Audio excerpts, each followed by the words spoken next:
Hello, adventurers. My name's Tyler. And I'm Richard. On today's episode, we're talking Daggerheart. Welcome to True Strike.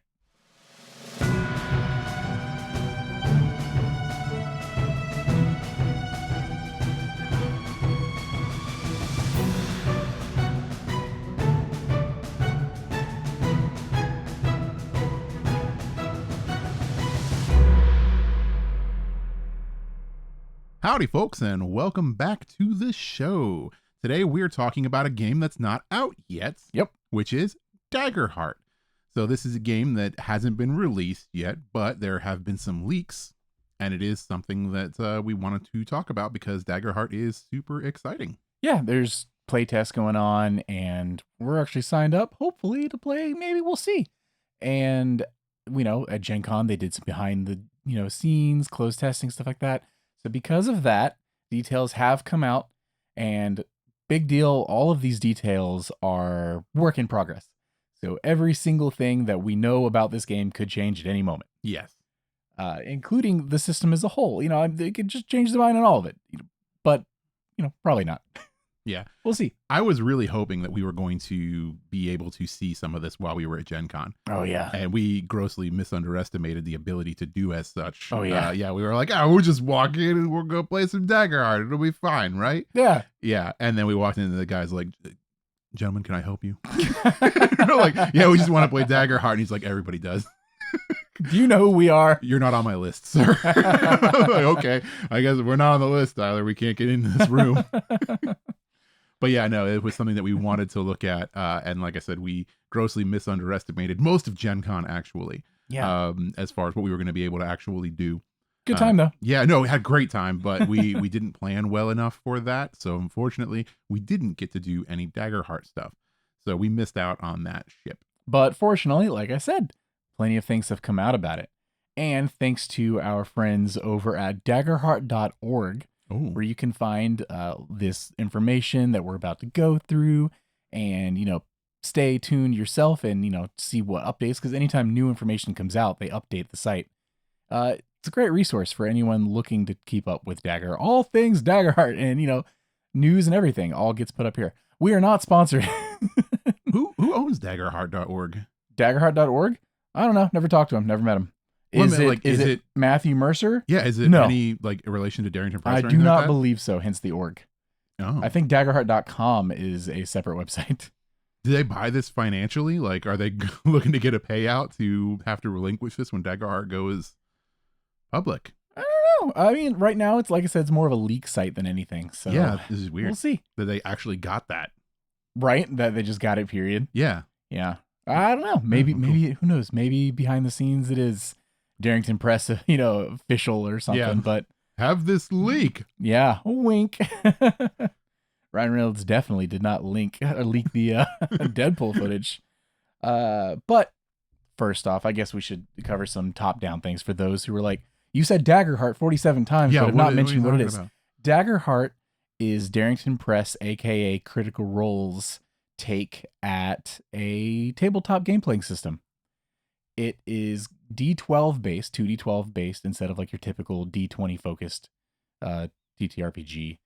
And with that comes a lot of interesting things, which we will get into. This is posed to be a moderately possible decent competitor to Dungeons and Dragons.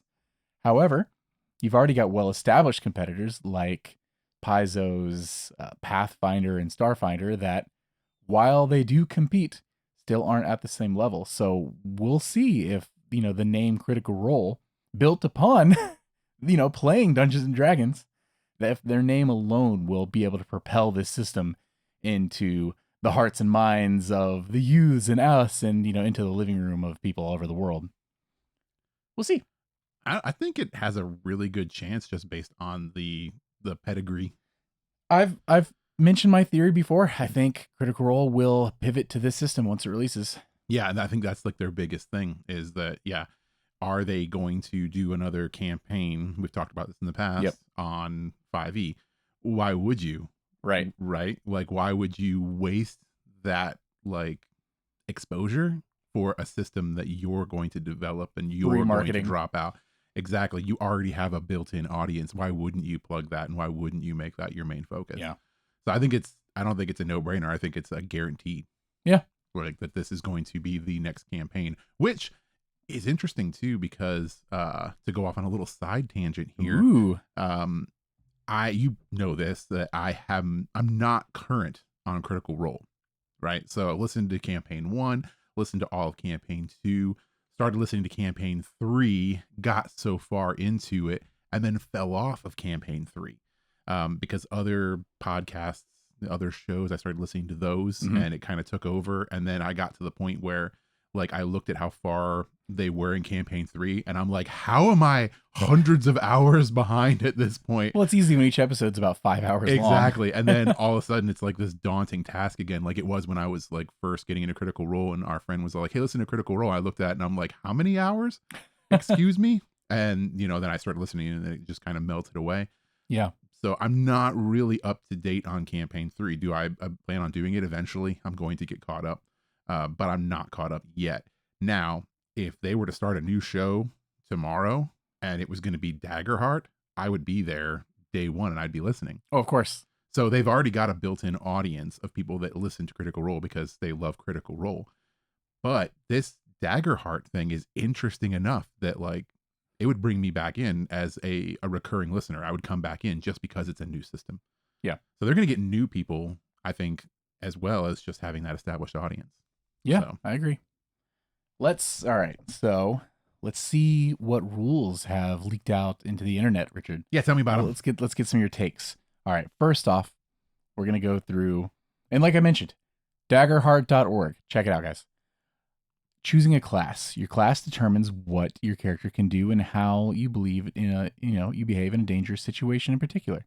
The classes we've got in this game so far are the Wizard, the Sorcerer, Bard, Rogue, Ranger, Druid, Fighter, Seraph, Warrior, and Guardian. There's going to be they're aiming for 9 to 10 classes at launch.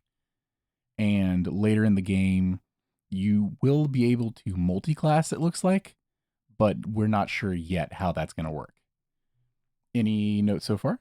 So, I mean, pretty bog standard class list, right? So, like the standard fantasy tropes. So, we're hitting those. And then, of course, they got to throw a little bit of flair into there with some things that, are going to make them stand out. Yeah. I mean, right out the gate, you've got Seraph, Warrior, and Guardian where, people are like, okay, what is this, right? So, is your warrior going to be your monk equivalent? Or is this something else, just off the top level? Foundations are basically going to be your subclasses. So anytime I refer to foundation, that's what I mean. Each class will have several to choose from, and pick at least one, of course. Now this is one big thing. Each class is going to have domain cards, and we've seen this some images from this so far. I don't know. Maybe the article will mention it. Whether these are going to be cards that are all just with the game, or if you're going to be able to pick up additional cards down the road, which was always my theory, that maybe they'll have like booster packs or something, and you'll get different cards and you can augment your game by just placing the card on your character sheet, which is what these do. Basically, each class is going to have 2 domains, and these represent different types of actions and different types of attacks that each class will specialize in. For example, they give here, the Warrior class's domains are called Blade and Bone, and the Guardian's domains are called Valor and Blade. So you do have a little crossover between classes on what domains you get. Now, whenever you create your character, you're going to choose 2 domain cards. It can be represents ability, or it could choose a spell. And it sounds like you're really just you're going to be able to build up one warrior to another warrior based on what domain cards you pick. Mm-hmm. I need to see this in play before I don't know. I feel like I'm not going through and I'm checking boxes and really crafting it to my own desire if I've got specific cards, but maybe it's way more open than I'm picturing. Like I feel like top level, a card is just so much structure. True. Unless it's very open-ended, and I just haven't seen it yet. Well, yeah, I guess it would really depend on what those cards, how those cards are represented and what you get to choose from. And I'm wondering now, too, if you mentioned multi-classing, does that mean that you'd be able to have multiple cards at that point, right? Oh, like more than 2? More than 2, yeah. Because if you multi-class, does that open you up to a whole new set of cards? Or is it just more of like a top level thing. That's a good point. Yeah. Um, Because maybe multi-classing will be where you really kind of open it up. Because multi-classing isn't really like huge, I don't think, in like a lot of things. I think it's huge for like min-maxers. I was gonna say min-maxers, multi-classing is always the Yeah, way. min-maxers is the way, but most like your average players, I don't think your average players really consider multi-classing all that much. And maybe it'll be different in this game. Maybe there will be more of a focus on multi-class based on how this stuff kind of shakes out. I don't know. Right. Okay. So I'm gonna read what they wrote here towards the end of this. Both cards you choose can be from the same domain, and both can have spells, or both can be abilities. It's up to you.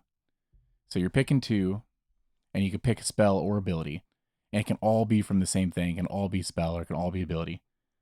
Now they say keep in mind that since classes share domains, since you've got two from each one, and there are some crossover, you can choose the same domain card as another player in your party. You'll both share it.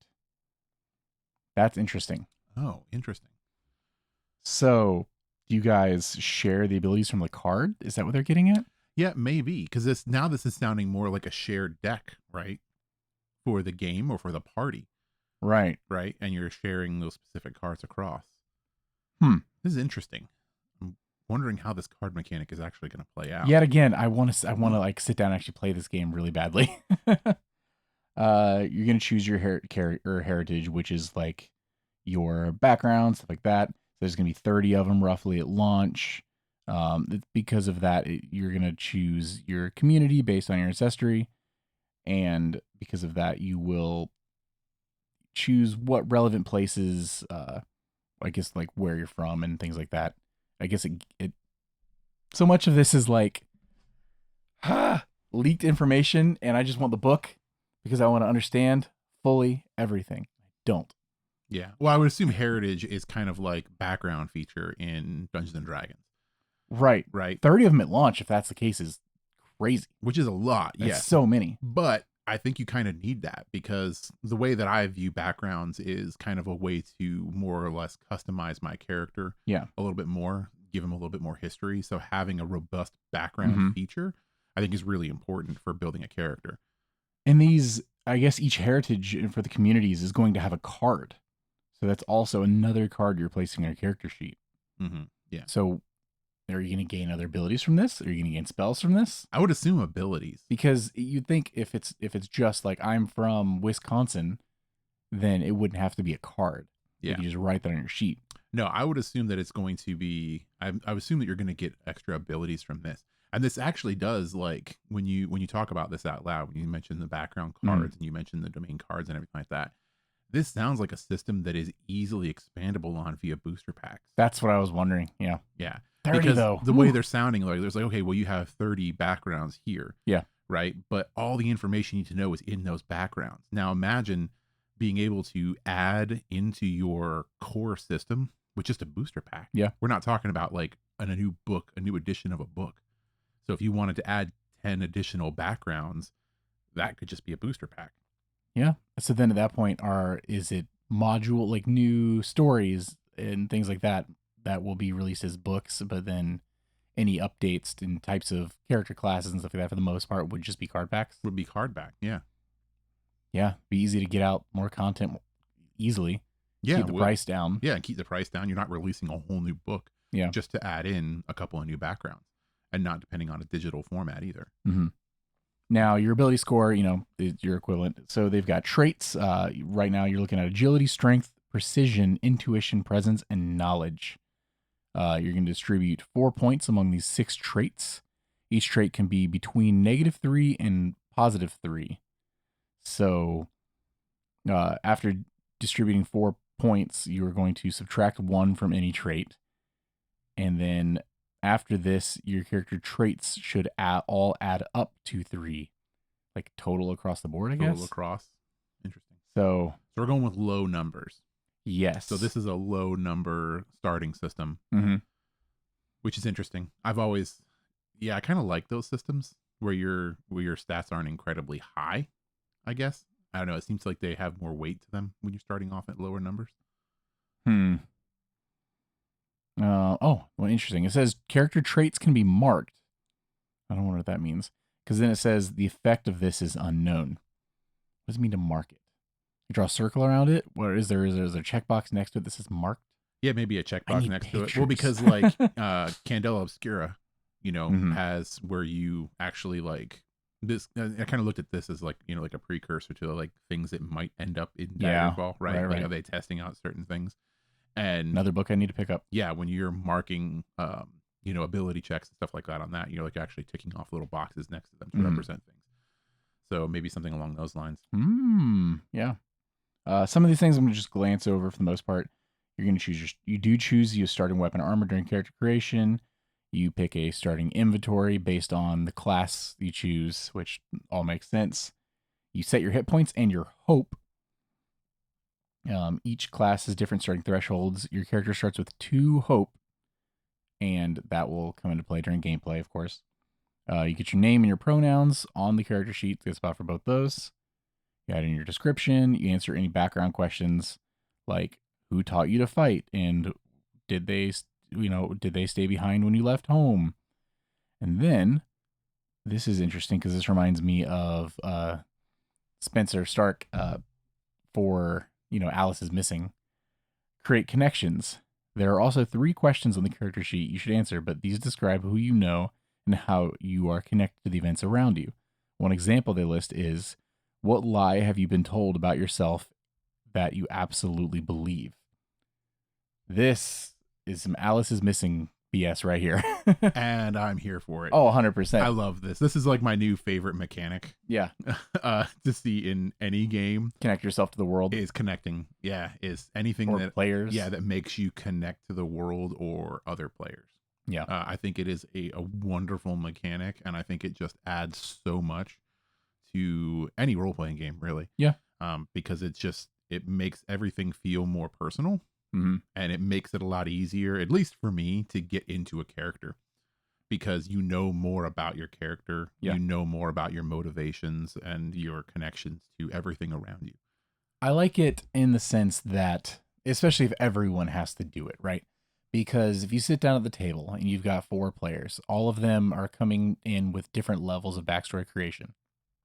And whether you've written a novel or just a brief summary or an idea or nothing, that it gets weird because you can sit down and you can have players that the one that wrote a novel may never actually bring up their backstory in conversation in game because it never makes sense. They don't really get a moment to, divulge how their aunt, rescued them from their parents because their parents were going to sell them off to a hag or something like that. And you're like, oh, and I was raised like, by pixies. Yeah. Like, no, that might never come up. But nobody ever asked you. No one ever asked you. Yeah. I didn't want to divulge. Yeah. Or you've got the player that, I made this character on the way in today.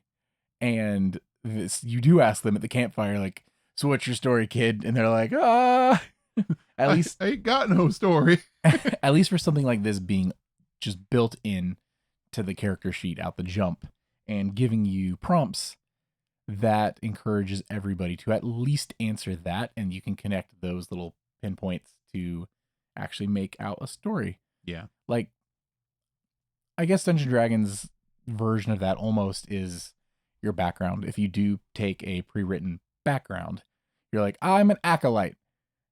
And sometimes that's as far as you go. Yeah. Or maybe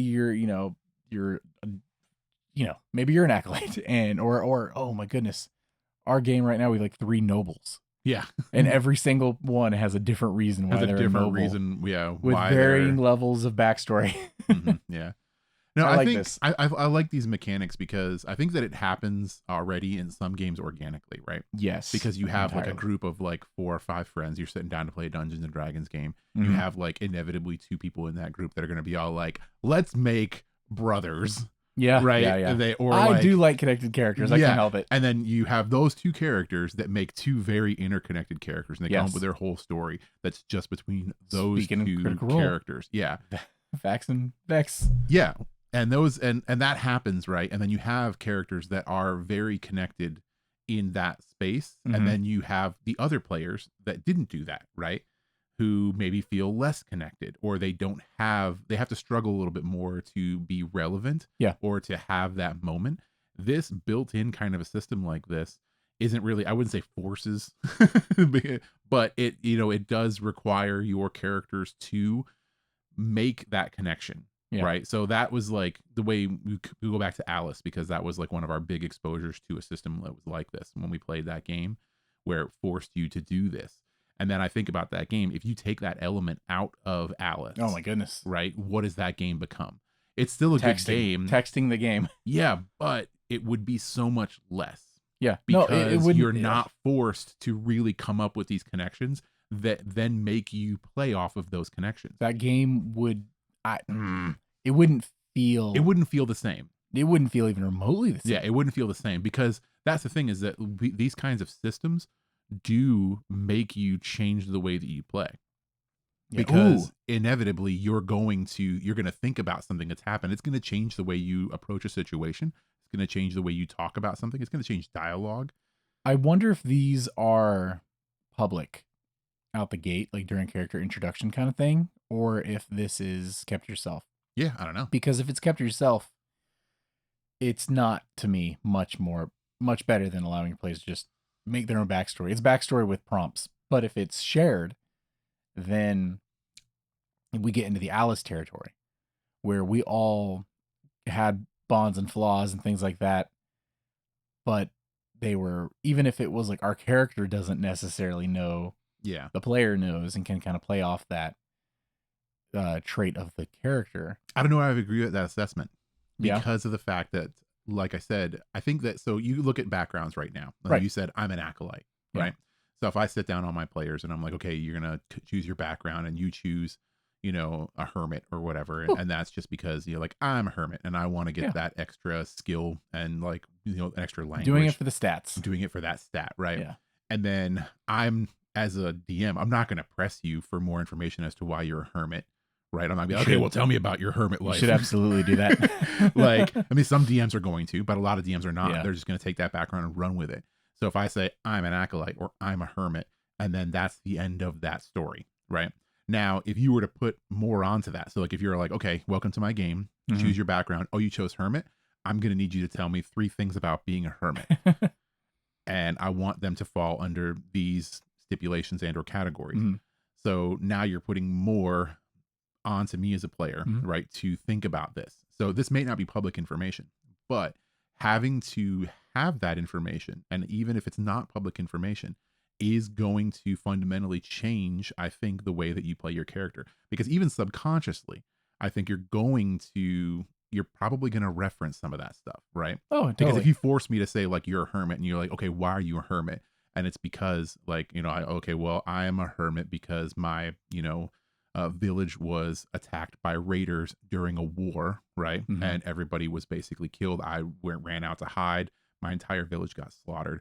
Then, whatever. We move on from there. And then we're, couple seasons into our campaign game, there's a war going on. Yeah. And there is a village that we're going to save. Even on a subconscious level, my character that I'm playing, I'm going to have a bit more of a, like stake in the game now, because now I'm going to think back and I'm like, oh man, this is what happened to me. Like, I don't want this to happen to these people. This happened to me. This is why I am the way that I am.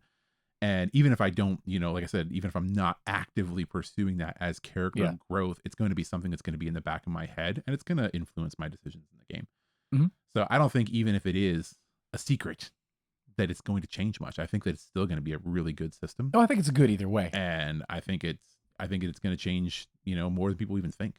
I think it's good either way. I hope at least some of it's public, just to avoid the point of we never actually talk about our backstories. Yeah, we never talk about our backstory. But as far as just guiding the player along to where they get in the headspace of their character before we even hit the table, I do love that. Yeah. Like just regardless. I do hope there's public stuff. Like, I hope it is more in line with the Alice. systems that we've seen in Alice. Oh yeah, no, just straight rip it. Just use it. Alice It's a great system. sit down at the table. Everybody. I mean, we did it for Strahd. Yeah. For our session 0, everybody had two bonds and one flaw. Essentially. Yeah. That they had with each other, and you had to pick somebody. Yeah, had to pick somebody, make something public. That sounds cool. I'm excited to see that they're implementing something along those either lines. way. Right. All right. Now we're going to get to, I believe this is actually one of the meteor sections. Yeah. Combat, what we know so far.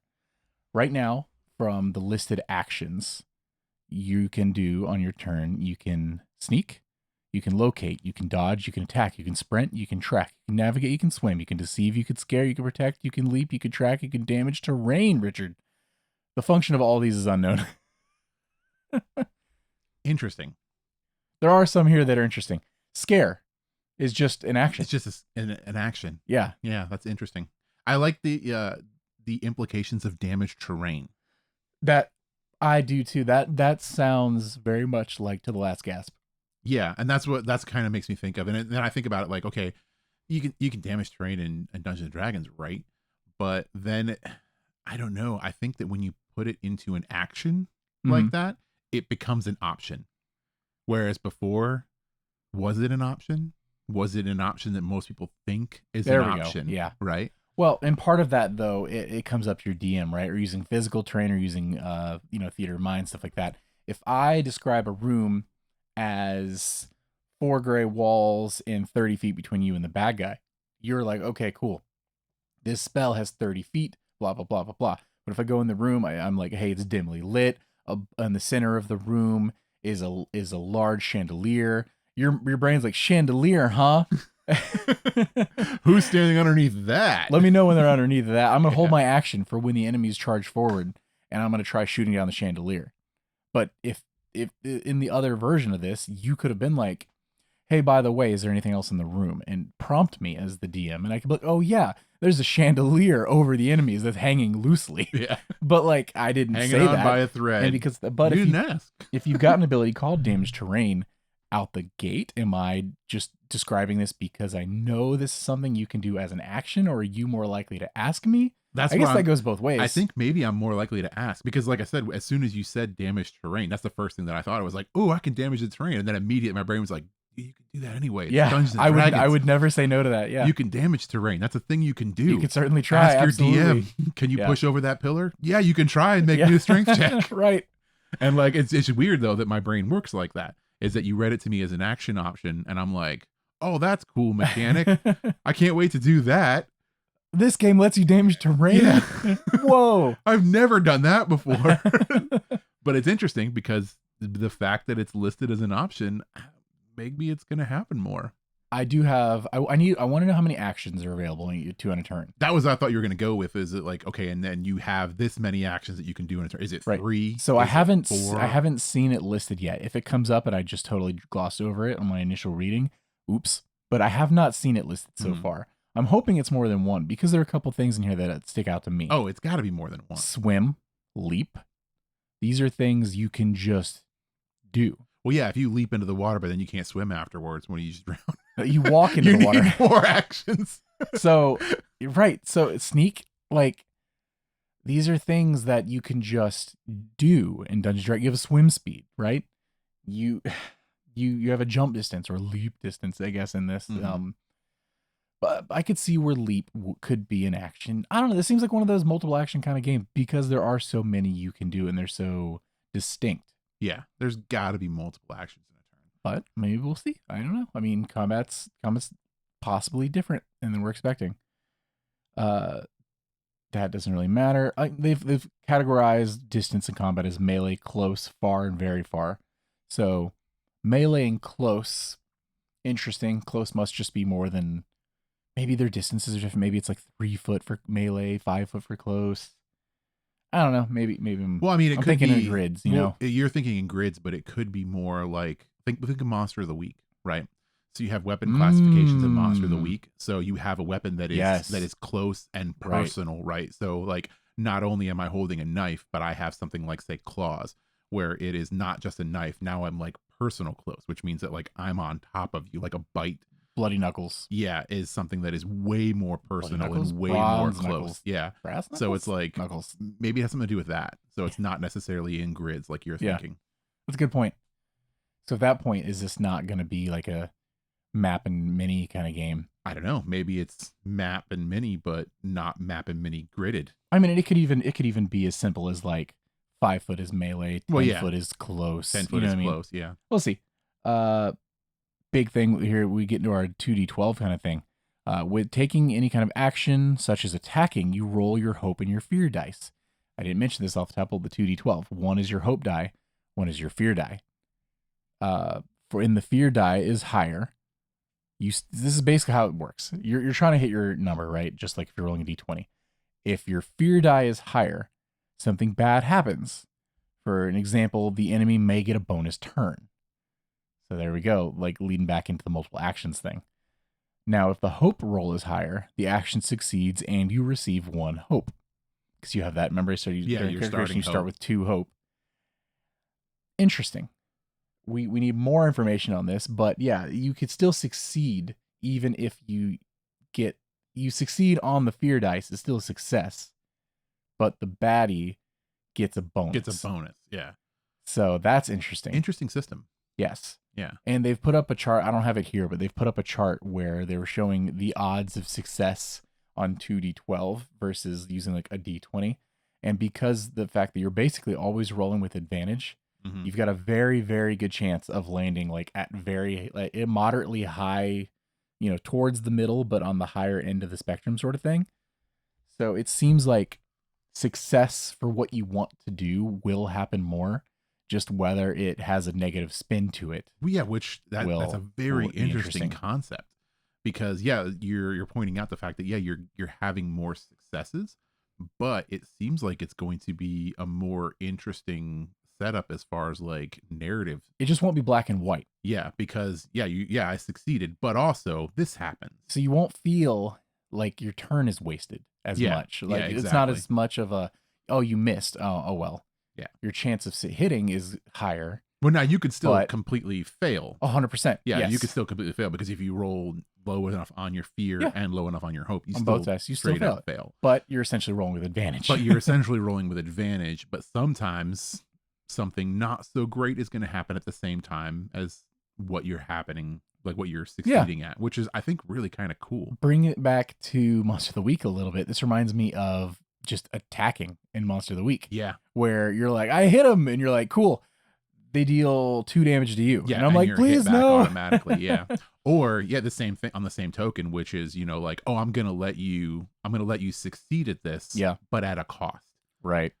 So like we had an episode of Monster of the Week where you were driving your beloved car, which we wanted to do basically a stunt, a Dukes of Hazzard style stunt. Yeah. And I told you that, that you could have that success, but it was going to be at a cost. So it was a choice for you. So you could have that success, but something was going to happen, and it wasn't going to be something great. And it turned out to be something not great for Maurice, your car. My car. Yeah. To this day. Yeah. That's interesting, because it does kind of, I think it adds more. There's narrative there for sure. Yeah, it adds more to the narrative, I feel. All right. Now we're looking at, and this was something that I thought was neat as heck. I actually completely forgot about this until just now when I looked down. Guess how you get a crit in this game, Richard? You got D12s. How do you get a crit? Is it a 12? No. It could be. Same die? It's the same. Oh, that is so cool. That doesn't mean both a 12. Yeah. It just means that both match. 1, 2, 3, all the way up to 12 doesn't matter. As long as both die read the same number, it is a critical hit and a success. So it's a success even if I rolled like 2 ones. Snake Eyes? 100%. Oh. Yeah. Your chance of critting is interesting on that. Yeah. Have they worked out the odds of this? I'd like to There's see math. I would like to see the background mathematics on right. this. Because you're rolling 2 separate dice that have to match. Oh, there's weird math here. Because a D20 is 5%. That's easy. But you're talking about 2. But now we're talking about 2 sets of dice. Have to land on the same number. But the fact that it doesn't matter what number it is. Right. I would love to see the background math on this, just because I'm curious about the statistics. I am not a math guy. So we just play math games. I'm going to have somebody else do the math rocks on this one. I'm sure it's already been done. But I am going to look this up after this episode, because I am very curious as to what the odds are on that. All right. Oh, that's interesting. All right. Advantage and disadvantage in this game allows you, so you make your roll like normal, right? Then you roll a d6. If you have advantage, you add that number. If you have disadvantage, you decrease that number. Yeah. Now, what's interesting about that? So which die? That's what I was wondering, because I don't see it here listed. But I would assume advantage to hope, disadvantage to fear. No, it would be the other way around, wouldn't it? no, you're right, because you want your hope to be higher than your fear dice. Is it just added to Well, no, the 'cause if highest? you're rolling a disadvantage, you would want that. The disadvantage would hit your hope die, right? You know what? It's gonna have to just be flat. I think. I bet it's just added to both, or subtracted from both, or subtracted from both. Because yeah, but isn't that a bonus though? Like disadvantage onto your fear die is a good thing. That's what makes me think it's flip flopped. It could be interesting, right? So if you're, let's say you're all right. Let's say your advantage, you roll a 5, right? Mhm. And you need a 15 to get it, and you've got a 9 on your hope die, but a 10 on your fear die. So both were gonna fail, but because of the advantage, the fear die could hit 15. Do you pick? Does it go to both? I don't know. Or do you fail because it went to your hope, even though you had advantage? Even though you had advantage.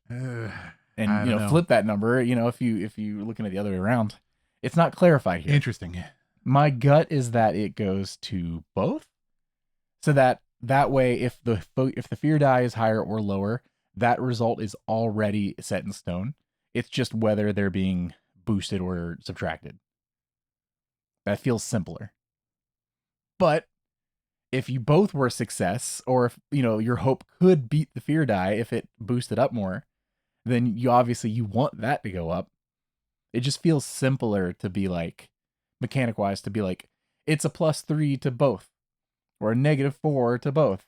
I don't know. I feel like it's probably simpler for one to apply to one and the other. So like a disadvantage will apply to But your then you hope, end up in and the situations like I just advantage mentioned, will apply to your fear. where you're like, oh, if the advantage had gone to my fear dice, because both are, because you're looking at it as if the fear die is that much worse. Well, we don't both- really know how right. bad it's going to be. But we're looking at a success or a failure. Or a failure, yeah. But a success with a negative. Right. Yeah.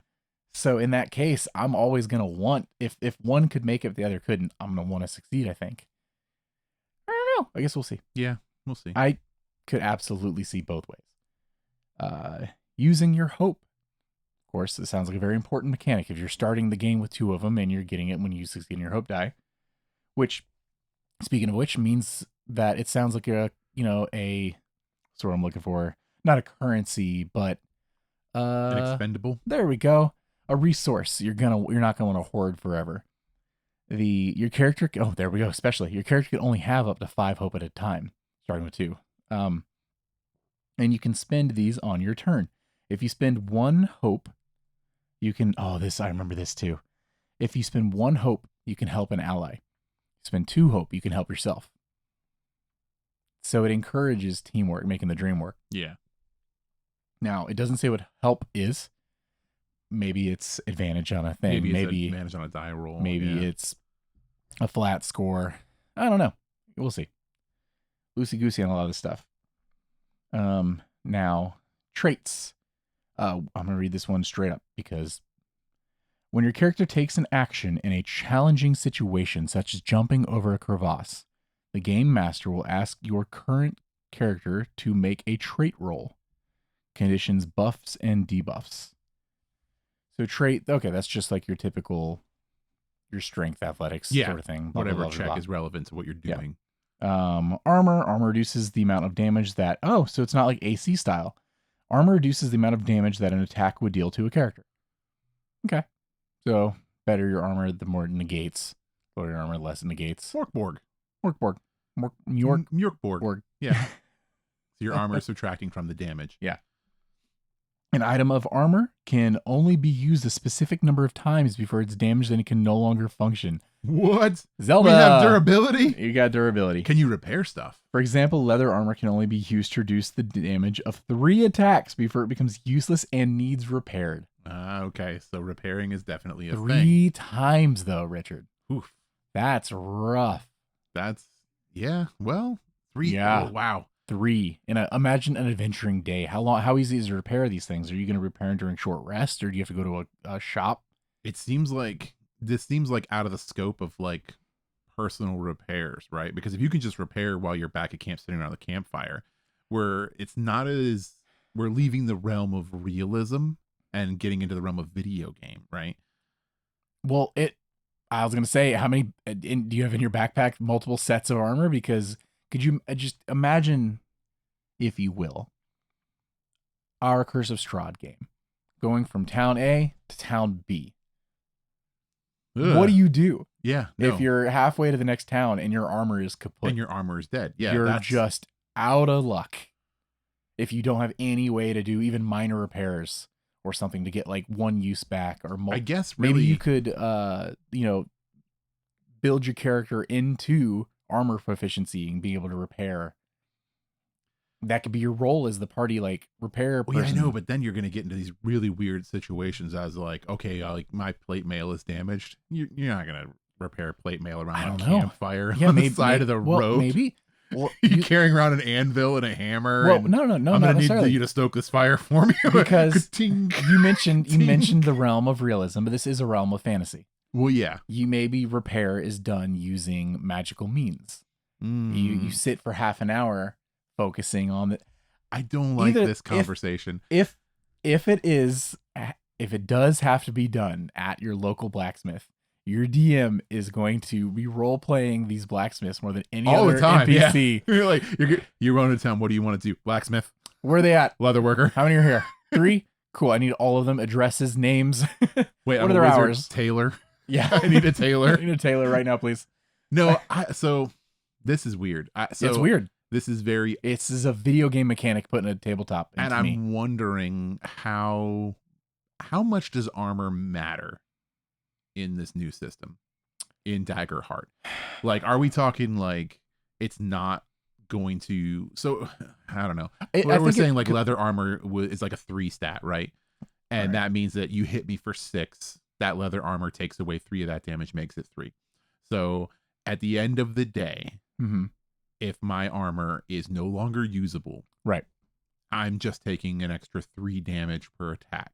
Right. Not a huge deal. How much health do you have? If 6? my health is okay. 9? We don't know that, right? Right. So like not a big deal. Like if my health is, like 27, right? We've already seen that bonuses are low. Yeah, we've already seen that, but maybe the health is high. And if the health is high and armor is really only taking a little bit out, then it doesn't matter as much because I'm in between towns. Yeah. Right. So if I'm in between towns, we go through an encounter where I get hit 3 times, my leather armor is turned to shreds. Maybe 2 more encounters before the next town where I don't get that -3 from the attack roll that's coming through isn't the end of the world. I like that better than having to roll out camp and set up my, spinning wheel and my anvil to repair everybody's armor for the night. I don't know. This is weird. I'm going to get to health action the next page. Oh no. Okay. Let's go. It's rough. We're not there yet, but it's gonna sound rough when we get there. Okay. You know what? I'm going to go through this really quick. That's all that's left in this one page. Weapons. A character can have up to 6 levels of proficiency in a specific weapon. No more is known about how this works. Also, casting spells. Other actions you can take in your turn is all it says, which doesn't make any sense, but unless they just mean the spells are other actions that you can take on your turn, because that's all that's listed here. Yeah, because it's a magic action. Is that a magic action? Because I didn't see magic. Spell action. Well, that's what I mean. Like, it wouldn't be a base action. I was saying base action magic of any kind isn't listed as an action. Your base actions are your base actions, and if you happen to be a spellcaster, you get an additional action.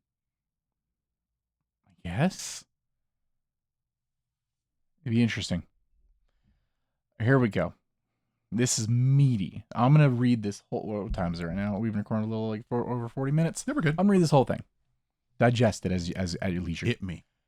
Characters start with 6 hit points. More pork again. Being hit by an attack or spell can reduce your character's hit points by 1, 2, 3 in a single hit.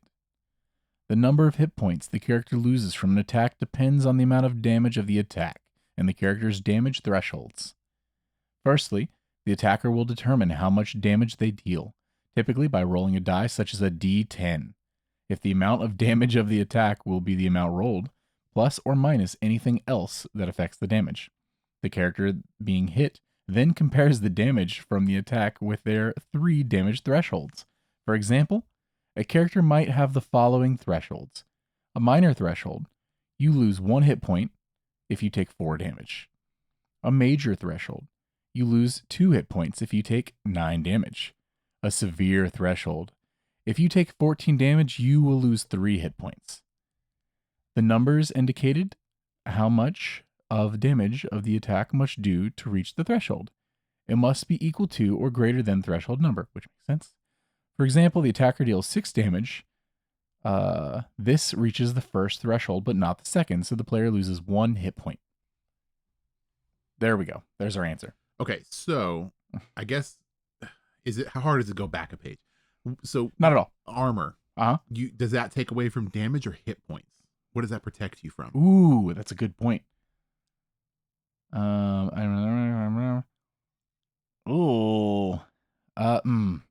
This could be wording. It says damage. Okay. So armor only affects your threshold. Is what it sounds like, yes. Is what it sounds like. Mm-hmm. So this kind of makes the armor thing make a little bit more sense, which I think leans more towards my assumption, is that the assumption is that your armor is going to get damaged to the point where you're not going to have armor for the next few encounters. What chooses until you get to a town to get your armor repaired. What chooses your threshold, though? Is it your armor?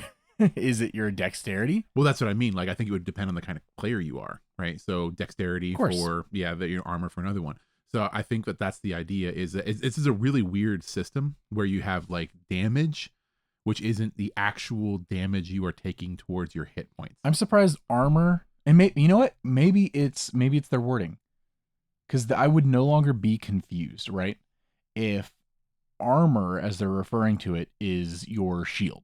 Yeah, exactly. And then your armor, as I'm thinking of it, the thing you're wearing is your like threshold, or your values for your threshold, your values for your threshold, for how I'm looking at it. Because then I totally understand if my shield is busted, but if I'm wearing plate mail and it's just brink, and I'm like, I'm just in a steel box, it's no longer protecting me because it's dinged in. Yeah, because it's got slashes in it. There's gaps in it where your knife could slip through, or fire can get through. Magic. This is interesting, but I need to know more. It's a weird system, like I said, just because of the whole idea, the fact that I'm taking damage, but that's not the actual damage that I'm taking. I'm taking damage that dictates a threshold, right? That then says how much health I am losing, right? So that's weird, and I'm wondering if the wording on the armor is correct. Because I would not be surprised if it's not. Because if it's not correct, and I'm like, okay, I have leather armor. You say, oh, I get, my threshold or whatever, or not saying leather armor, or leather armor versus plate.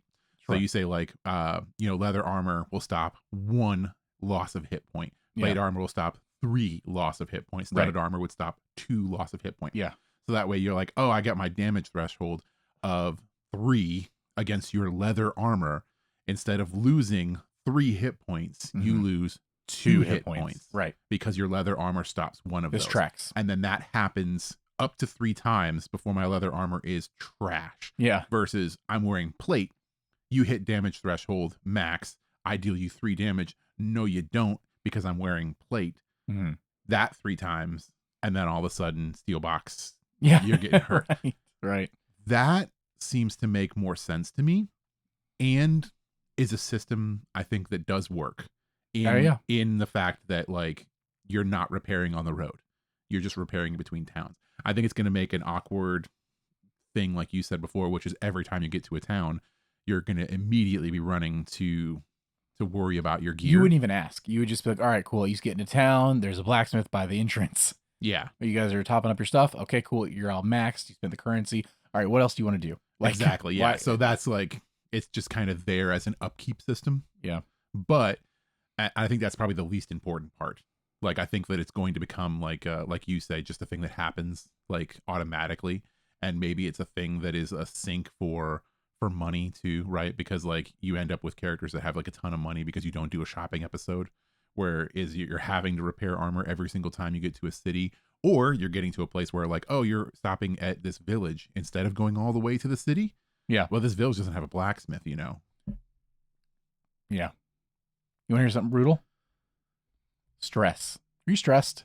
all the time. Yeah. Okay. Well, that's bad for you. How many points of stress would you think you have? Max of 5.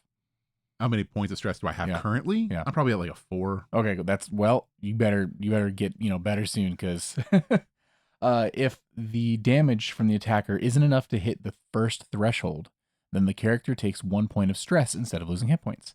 If you ever have 5 points of stress, which is the max you can have, and you are put in this situation again, you lose at least 1 point of health, as long as anytime you hit under your minor threshold. So every time that you don't get hit, it's still negative? It's still going to lose your health if you're maxed out on stress. How do you get rid of stress? I don't know. Hopefully sleeping or drinking or high fives. Drinking. I don't know. Something has. They don't mention it here. Interesting. But So something needs to remove stress. yeah, so basically there is no such thing as not getting hit. Right. Because even when you're not hit, you're still marking hit, a number. Technically, because They're hitting your brain. Yeah, you're hitting the precursor to health. Yes. Because everybody has 5 temporary hit You points. 5 temporary hit points. that you're gonna have to burn through. Yeah. Because every hit is gonna happen. Combat's interesting. Whoa. Death. Straight to death. Well, yeah, it's gonna Stress happen. to death. Trust me. It's another one I'm just gonna read through. Oh, they have healing and recovery, but it's not actually like listed out. Death. When your character is about to die, you must choose one of the following 3 options. Would you like to go out in a blaze of gore? Gory? Oh god, it'd be so much That's better. gonna happen. In a blaze of glory, this grants you an automatic critical success. So as you're dying, You you can accomplish something choose great. to crit. Okay. Or you can lose hope to heal. You can lose 1 hope slot, which, not dice, slot. And I think it was So max your 5. max, yeah. It's your max drops. Which says which your character can no longer use in the future to stay alive and regain presumably they say, because I guess they're not positive, 1 hit point.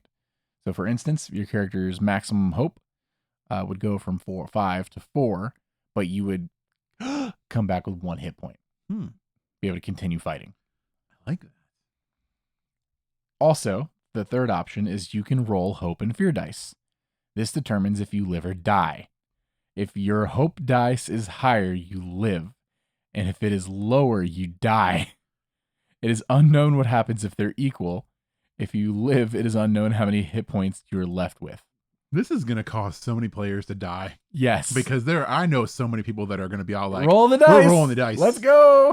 Oh yeah, Woo! I can make the choice to survive. I'm rolling the dice. Yep. This is gonna cause so many player deaths. It's going to be interesting too when if you're at the point where you're like, you've come back multiple times, you're burning through your hope slots and you're down to your last 1 or something. I assume you have to at least have 1, right? Like minimum, there's got to be a minimum threshold for hope or something. hope, or maybe yeah. you burn through it all and there's no hope left. Yeah, you just have no hope. And then you're either going out in a blaze of glory or you're rolling the odds. And at some point you're going to lose and then you're just dead. It's an interesting system. I kind of like it. These seem much like Monster of the Week, like short-term characters. Short-term characters. I was gonna say, if these are long-term characters, I would say that like that needs to be reworked to where you can only do the dice roll if you have no hope. Yeah. Right. So that Right. like basically, if it was a long-term Maybe it will. character, I think that you would be burning through hope, and then once you have no hope, okay, these are your options: go out in a blaze of glory, Yeah. or roll the dice. What But is- it seems like you're saying they're shorter characters that you're expected to retire or die. What does this mean for long campaigns like Critical Role? If they switch to this full time, how many times would their characters have just been dead forever already? And you're gonna have to make a new character. Right. Are we gonna see these voice actors make multiple characters in a campaign out of necessity? Or are there only going to be like a combat or 2 in a day, so the chance of you actually getting to this point is low? Yeah, it just depends on how often it's going to happen. Yeah. Yeah. And I mean, like, is it a more compelling story to have higher stakes? Right? Because you can die.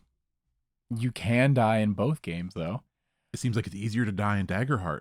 I need to see combat, because between the degradation of your armor and your few hit points, yes, it does seem easier to die. But if you're only having a combat before your armor's repaired and stuff like that, maybe it's really hard to die. Yeah, well, like I said, it also goes back to how common is it to repair armor. I think that's a really important question.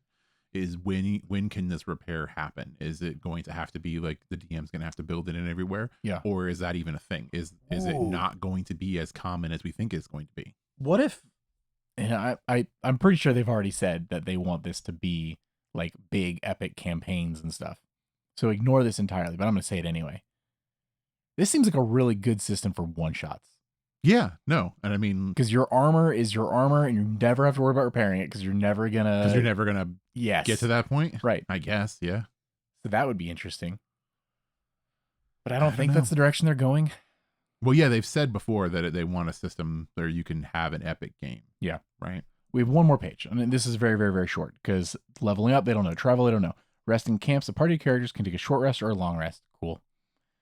Interacting with NPCs. When interacting with non-player characters and the world more generally, your player's ability to succeed depending on your character's traits as well as your current hope and stress amounts.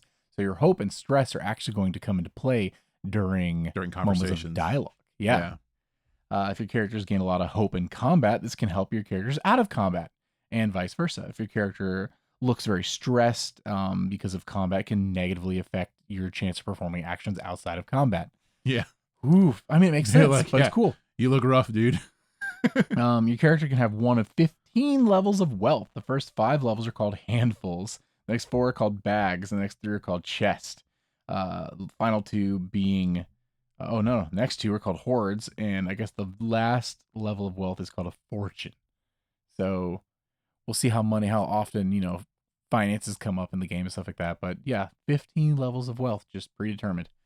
That's everything as far as the rules that they have, listed on daggerheart.org so far and that we know about as a whole. Like I said, there are playtests going on. People are invited to playtest. Best case scenario, cross fingers, maybe we'll get to try it out too. God, I really want to. I want to play it right now. I want to play it, yeah. Top level, though, from what we hear. I was going to ask you. Yeah. Because I already know my answer to this question. Hit me. Everything that we know so far out of there. Yes. What excites you the most? The most? What feature, what specific thing that we talked about tonight? It's easy for me. Is the thing that excites you the most? The D12 system. I like the D12 system. The idea that you can succeed what feels like more regularly, but it can come at a cost. Mm-hmm. I like that a lot because of the roleplay potential, like you mentioned. I like the idea that I can land a hit on an enemy with my short sword, but in that moment, he's able to take a stab at me too. Or I'm able to get a shot off at one guy, but while I'm shooting him, someone else flanks over to my teammate. And because I didn't fully succeed, I just basic succeeded. Yep.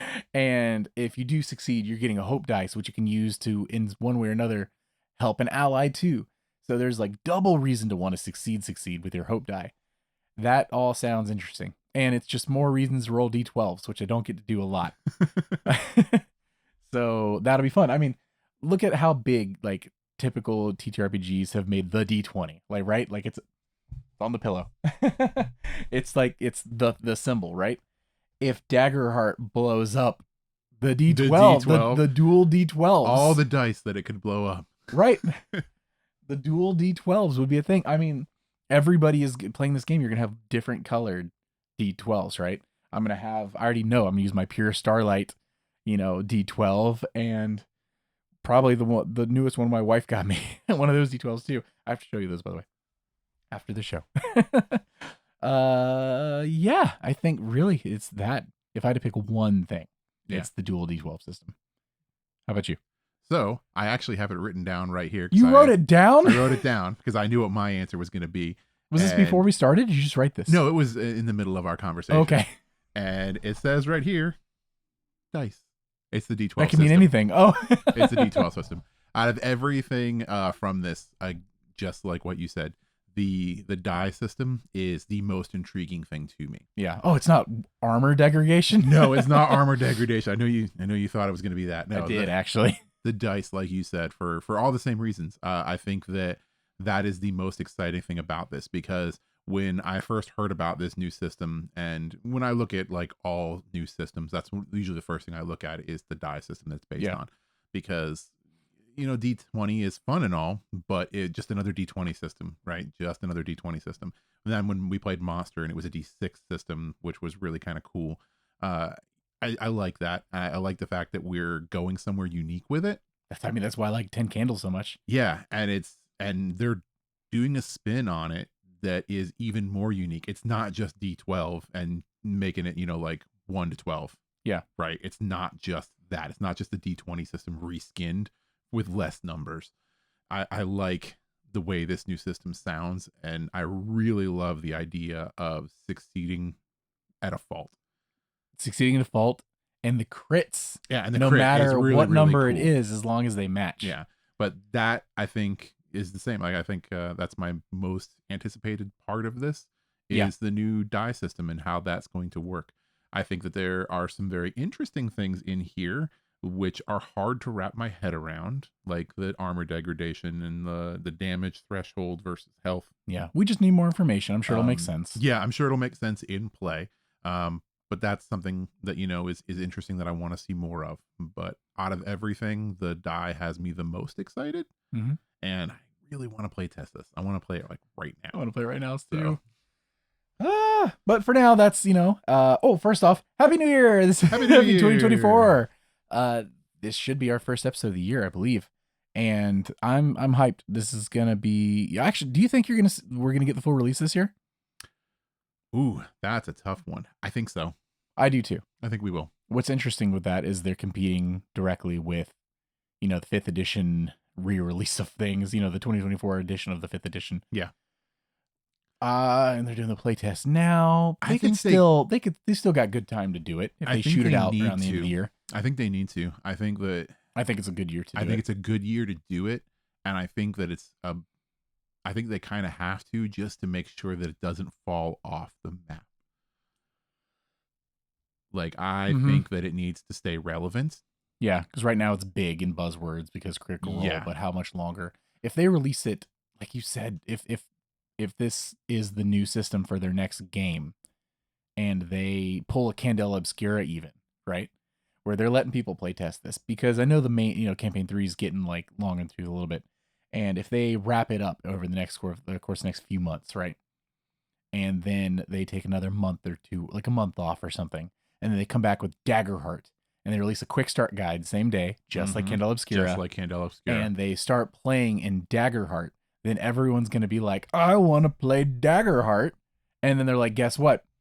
August, the book comes out. Yeah. Everyone's going to be wanting to buy that.